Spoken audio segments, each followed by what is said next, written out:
बुधवार सुबह 4 मार्च 2026 US defence secretary पीट हेग्सेथ और अमेरिका के टॉप जनरल्स ने ऐलान किया कि अमेरिका ईरान के खिलाफ एक बड़ा बॉम्बिंग कैंपेन शुरू करने वाला है।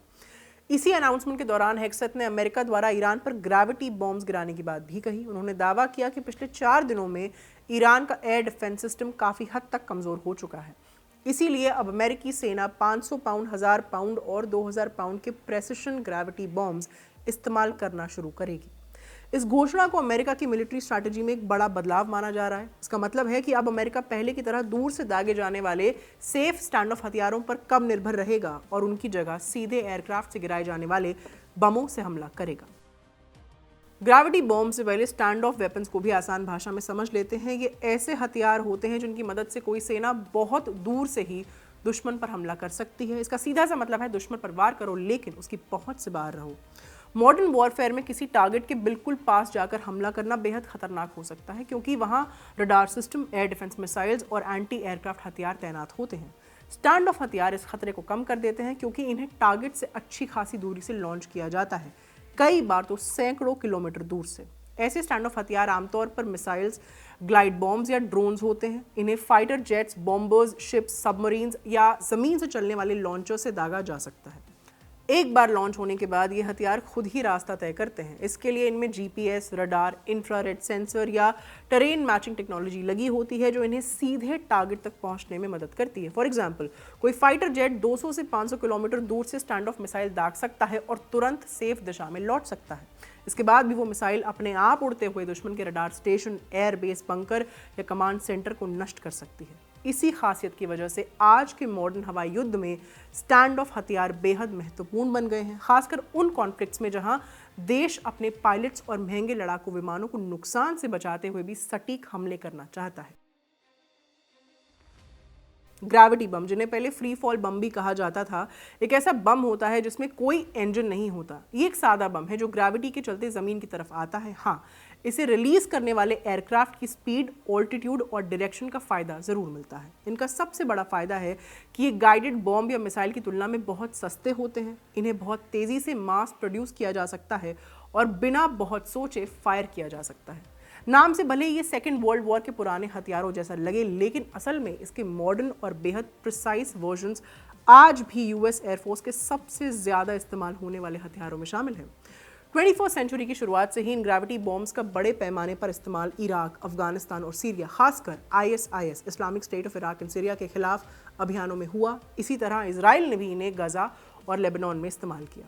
समय के साथ अमेरिका ने इन साधारण फ्री फॉल बॉम्ब्स को और ज़्यादा सटीक बनाने के लिए इन्हें मॉडर्न टेक से अपग्रेड किया है। इसके लिए इन बॉम्ब्स पर JDAM joint direct attack munition kit लगाई जाती है। इस किट में पीछे की तरफ खास टेल सेक्शन, GPS सिस्टम और मुड़ने वाले फिन्स होते हैं। इनके कारण बम हवा में थोड़ा सा ग्लाइड करते हुए बहुत सटीक तरीके से स्पेसिफिक कोऑर्डिनेट्स तक पहुंच सकता है। सबसे ज़रूरी बात यह है कि पीट हेग्सेथ जिन हथियारों की बात कर रहे हैं वो पूरी तरह कन्वेंशनल बम हैं। इनमें सैकड़ों पाउंड स्टैंडर्ड केमिकल एक्सप्लोजिव्स भरे होते हैं, यानी कि परमाणु न्यूक्लियर हथियार नहीं है। JDAM किट लगाने के बाद एक ऐसे बम की कीमत लगभग 25,000 से 30,000 US तक हो सकती है। इनका इस्तेमाल करने का फैसला आमतौर पर वॉर जोन में मौजूद सीनियर मिलिट्री कमांडर्स लेते हैं। मौजूदा कैंपेन में मुख्य रूप से मार्क 80 सीरीज बॉम्ब के कन्वेंशनल बमों का इस्तेमाल किया जा रहा है। ये मॉडर्न वॉरफेयर में इस्तेमाल होने वाले सबसे कॉमन और रिलायबल ग्रेविटी बमों में गिने जाते हैं। मार्क 80 सीरीज में मुख्य रूप से 3 तरह के बम शामिल होते हैं: 500 पाउंड, 1000 पाउंड और 2000 पाउंड। इनको एक एक करके समझ लेते हैं। 500 पाउंड MK82 सॉफ्ट टारगेट्स के लिए इस्तेमाल किया जाता है, जैसे छोटे व्हीकल्स, रडार स्टेशन या एक्सपोज्ड सैनिकों की पोजीशन। 1000 पाउंड MK83 ये मीडियम यील्ड बम होता है, जिसका उपयोग मजबूत कंक्रीट की इमारतों, कंपाउंड पोस्ट्स या छोटे पुलों को डिस्ट्रॉय करने के लिए किया जाता है। फिर आता है 2000 pound MK84, also known as bunker buster. ये गहराई में बने मिलिट्री कॉम्प्लेक्सेस या बड़ी इंडस्ट्रियल फैसिलिटीज़ को तबाह करने में सक्षम होता है और इसके धमाके से बहुत बड़े क्रेटर्स, मतलब गड्ढे बन सकते हैं। कितने बड़े? लगभग 50 फीट चौड़े और 36 फीट गहरे, इतने बड़े। अमेरिका के कन्वेंशनल ग्रेविटी बॉम्ब्स का बड़ा हिस्सा मार्क 80 सीरीज बॉम्ब्स पर सेंटर्ड है, जिन्हें अब प्रिसिशन गाइडेंस तकनीक के साथ इस्तेमाल किया जाएगा। ये बम काफ़ी वर्सेटाइल हैं और कई तरह के एयरक्राफ्ट से गिराए जा सकते हैं, जैसे F-15E strike eagle, F-35 lightning second जैसे फाइटर जेट या B-52 स्ट्राटोफोर्ट्रेस जैसी हैवी स्ट्रैटेजिक बॉम्बर्स। B-52 भेजने से अमेरिका को अपने दूसरे महंगे बॉम्बर्स जैसे B-1 और B-2 बॉम्बर्स को यूज नहीं करना पड़ेगा, तो बम की कीमत में भी बचत और डिलीवरी प्लेटफॉर्म में भी। अब तक अमेरिका एक्सपेंसिव और लॉन्ग रेंज स्टैंड ऑफ हथियारों का इस्तेमाल कर रहा था। इन हथियारों को ईरान की एयर डिफेंस की पहुंच से बाहर से दागा जाता है ताकि दुश्मन के रडार सिस्टम और surface to air missile batteries को निशाना बनाकर नष्ट किया जा सके। पायलट्स की जान के खतरे से बचाने के लिए इन हथियारों को आमतौर पर अमेरिकी नेवल डिस्ट्रॉयर्स और स्टेल्थ एयरक्राफ्ट से दागा जाता है ताकि उन्हें सीधा वॉर जोन के ऊपर उड़ान न भरनी पड़े। पिछले कुछ दिनों में टोमाहॉक क्रूज मिसाइल और लूकस low cost unmanned combat attack system drone ऐसे मेन स्टैंड ऑफ हथियार रहे हैं। इन्हीं के जरिए अमेरिका और इजराइल ने हाल के दिनों में ईरान के आसमान पर अपनी बढ़त स्थापित करने की कोशिश की है।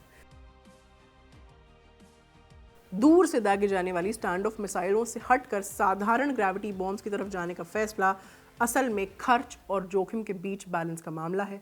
मिसाइलें बहुत महंगी होती हैं, एक एक की कीमत लाखों डॉलर्स तक हो सकती है। उनका फ़ायदा ये कि पायलट्स को वॉर जोन के ऊपर जाने की ज़रूरत नहीं पड़ती, इसलिए वो काफ़ी सेफ रहते हैं। इन मिसाइल्स के मुकाबले ग्रेविटी बॉम्ब सस्ते होते हैं और बड़ी संख्या में गिराए जा सकते हैं, लेकिन इसमें एक बड़ा जोखिम भी होता है। पायलट को बम गिराने के लिए सीधे टारगेट के ऊपर या उसके बहुत करीब उड़ान भरनी पड़ती है। इसी वजह से ग्रेविटी बॉम्ब्स का इस्तेमाल तभी किया जाता है जब किसी सेना को युद्ध क्षेत्र के आसमान पर पूरा कंट्रोल मिल जाए, जिसे एयर सुप्रीमेसी कहा जाता है। इस कॉन्टेक्स्ट में पीट हेग्सेथ की घोषणा ये इंडिकेट करती है कि United states department of defence pentagon का मानना है कि उसने ईरान की एंटी एयरक्राफ्ट रक्षा क्षमता को काफ़ी हद तक निष्क्रिय कर दिया है। आज की वीडियो यहीं तक। कैमरा के पीछे हमारे साथी सर्वेश, मेरा नाम है आस्था। देखते रहिए खबरगांव। शुक्रिया।